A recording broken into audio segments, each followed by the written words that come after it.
when I was at Eve After Dark, you got to understand, Eve After Dark, we promoted to the high schools. We didn't promote the junior high schools.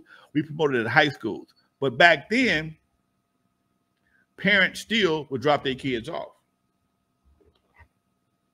And sometimes, if you pulled up in the front of Eve After Dark about 9:30, 10 o'clock, it looked like a junior high school a parade of cars, like people picking up their kids from school.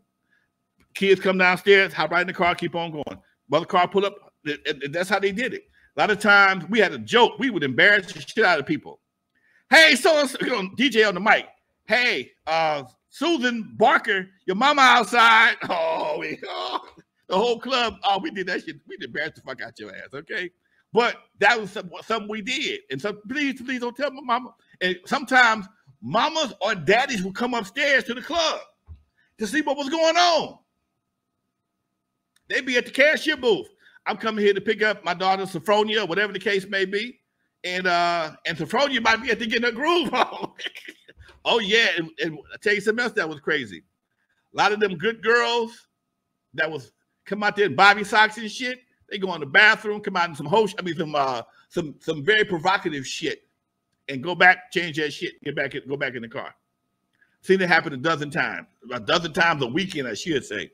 Bottom line is, the E was a very unique place, man, and I wish I knew somebody that had the money and the wherewithal to tell the true West Coast hip hop story and let that be a part of the story, because that Eve After Dark is our 520 Sedgwick. It started everything. That's crazy. Eve After Dark is our 520 Sedgwick. We just didn't start hip hop. We helped develop hip hop. We didn't start it. Nope, didn't do it. Can't tell you that. But a lot of the first came out of Eve After Dark. Like I said, with DJ Yella, learned how to scratch from Davey DMX, Curtis Blow's DJ, Eve After Dark. Run DMC pissed me off. That's why you got World Class Wrecking Crew. All these are in my documentaries. My new documentary, N.W.A, Now Without Alonzo, comes out this year. It's already going to film festivals. That's the one that shows you the actual connection between me and everybody else in hip hop. And when you see the Eve documentary and the N.W.A documentary, it's going to make a lot more sense overall. The Eve documentary showed the Eve's impact, but because of the Eve impact, it gave me a bigger impact, and then it goes on to show you how everything else kind of fell into place. Can't wait for that to come out, man. Hey, the STEM Radio has a question, Lonzo. He had it earlier. He got it. I meant to get it earlier because he's been waiting for this one. He says, all right, Lonzo, I'm here early just so I can get this burning question that I've been meaning to ask. Who did the Comptons in the House clip that we have heard sampled? Comptons in the House. You know what? I'm trying to think in my head who that sounds like. It might have been Clientele. Huh, okay. Might have been us, okay? I can't. I'd have to find an original copy of Juice. Okay. On the original copy of Juice, the 12-inch version of Juice, I had the idea of creating snippets that DJs can scratch into records, and I do believe, because we had a few things. If you listen to some of the first N.W.A tracks, you hear my crazy ass laugh. I had this crazy ass laugh I did all the time. You hear that shit. You hear what? That's me. You hear that on N.W.A records. You hear that. You'll hear somebody say "po-ho." That was the saying we had back in the day. You hear Compton's in the House. We did all. We had about, I think it was about 20 different cuts that we put at the end. After about 30 seconds on Juice, you'll start hearing these little snippets being played because we had a little extra time. No shit. Damn, getting that real West Coast hip hop history here, ladies and gentlemen. You know, earlier you mentioned DJ Slip. Can you give us a little more insight on DJ Slip? DJ Slip was hip hop's Hoss Cartwright. Big son of a bitch. 6'7", about 400 pounds. One of the nicest guys you ever wanted to meet. Okay? One of the coolest guys you ever want to meet. could kill a whole 6-pack of 40 ounces by his damn self. It never Damn. You hear what I said? He could kill a 6-pack of 40 ounces by himself and never stagger. I watched this nigga knock out a whole slab of ribs, and everybody in the room was like, nigga, well, I thought we could eat too. He was he is a big dude. He's lost a lot of weight though. One of the coolest guys I met. He came to me. I met him before. I'd written a sound from him. He'd written stuff for me as a DJ. I met him as a DJ first and foremost when he bought music people from my partner Edwin. And when I built the studio, he came to me with the Compton compilation artist and the idea just needs studio time. And that's how we became partners. We've been partners ever since. Him, Rockin' Tom, Chuck Small, Mike T, all of them came around the same time. They came after Dre and them left. Let's see.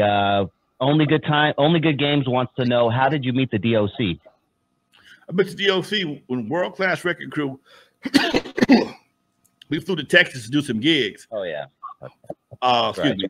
Most people don't realize that Dr. Rock was on the Tom Joyner Morning Show. Before he went to Texas, he was the number 2 jock at Eve After Dark. I was number 1. He was number 2. He'll say he was number 1, but by that time I was doing something else. Anyway, Dr. Rock left LA suddenly, went back to the Houston and Dallas. I always get them confused, wherever DOC is from, and got hot as fish grease on the radio with doing the mix show with Tom Joyner Morning Show. Well, Dr. Rock formed a group called the Feel It Fresh Crew. DOC was a part of that group. When World Class Record Crew got hot, we went to Texas, and there was Dr. Rock, and that's when we met Feel It Fresh. Feel It Fresh Crew and DOC was a part of that group. Later, Dr. Rock flew back to California to do some tracks in the studio, and he brought DOC with him.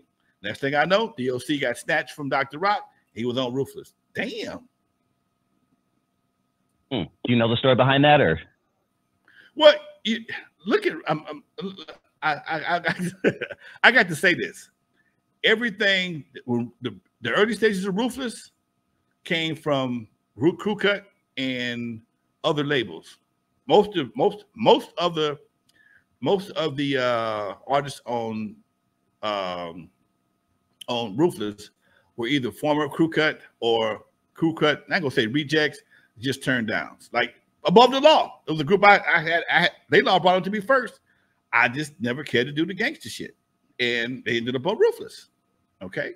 Yeah, of course, Dre and Michel'le, they ended up on Ruthless. When Dre went to Ruthless, he was the music man for everybody, and him and DOC hit it off because DOC is a great writer, and he ended up at Ruthless. So that same thing with JJ Fad. JJ Fad came from our company, West Coast Record Distributors, with a hit record. We broke the record first at West Coast Record Distributors, and then Rudy sold them over to Ruthless, and that was their first platinum album.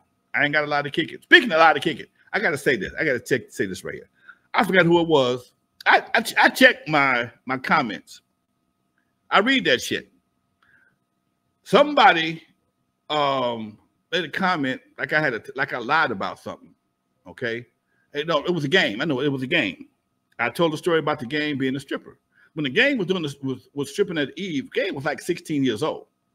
Now I wasn't there at the time, but I know for a fact it happened because me and his mama was business partners. I just left to go on tour. Okay, this is the honest to God truth. And again, like I tell you all the time, I don't have to lie to kick it. Games says this all the time.